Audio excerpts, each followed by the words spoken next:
ଆଜିର ବୈଜ୍ଞାନିକ ଯୁଗରେ ବି ସତ୍ତା ହରାଇନି ଆଧ୍ୟାତ୍ମିକ ଚେତନା। ଢେଙ୍କାନାଳ ଜିଲ୍ଲା ଓସ୍ତପାଳ ଗାଁରେ ଭଗବାନ ବିଷ୍ଣୁଙ୍କ ବାହନ ଗରୁଡ଼ ପକ୍ଷୀ ଦେଖାଦେବା ନେଇ ଚାଲିଛି ଚର୍ଚ୍ଚା। ଗାଁର ମଦନମୋହନ ମନ୍ଦିରରେ ଆଶ୍ରୟ ନେଇଛି ବିଲୁପ୍ତ ପ୍ରାୟ ଗରୁଡ଼ ପକ୍ଷୀ।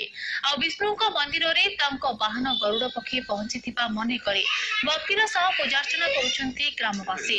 ମାଘ ସପ୍ତମୀ ତିଥିରେ ନୂତନ ବିଗ୍ରହ ସ୍ଥାପନ ହେବା ପରଦିନ ସକାଳୁ ହିଁ ପକ୍ଷୀଟି ମନ୍ଦିର ପ୍ରାଙ୍ଗଣରେ ପହଞ୍ଚିଥିଲା। ଠାକୁରଙ୍କ ସମ୍ମୁଖରେ ଥିବା ଗରୁଡ଼ ବିଗ୍ରହ ନିକଟରେ ଏହି ପକ୍ଷୀଟି ମଦନମୋହନଙ୍କୁ ଦର୍ଶନ କରିଥିବା କହିଛନ୍ତି ଗାଁ ଲୋକେ। ମନ୍ଦିର ପୂଜକ ଓ ଗାଁ ଲୋକେ ହରିବୋଲ ହୁଳହୁଳି ଦେଇ ଗରୁଡ଼ ପକ୍ଷୀକୁ ଆଳତୀ କରିବା ସହ ଭୋଗ ମଧ୍ୟ ଲଗାଉଛନ୍ତି। ଆଉ ଏପରି ଘଟଣା ଦେଖିବାକୁ ପ୍ରତିଦିନ ଶହ ଶହ ସଂଖ୍ୟାରେ ଶ୍ରଦ୍ଧାଳୁଙ୍କ ଭିଡ଼ ଜମିବା ସହ ସ୍ଥାନୀୟ ଅଞ୍ଚଳରେ ଏକ ଆଧ୍ୟାତ୍ମିକ ପରିବେଶ ସୃଷ୍ଟି ହୋଇଛି।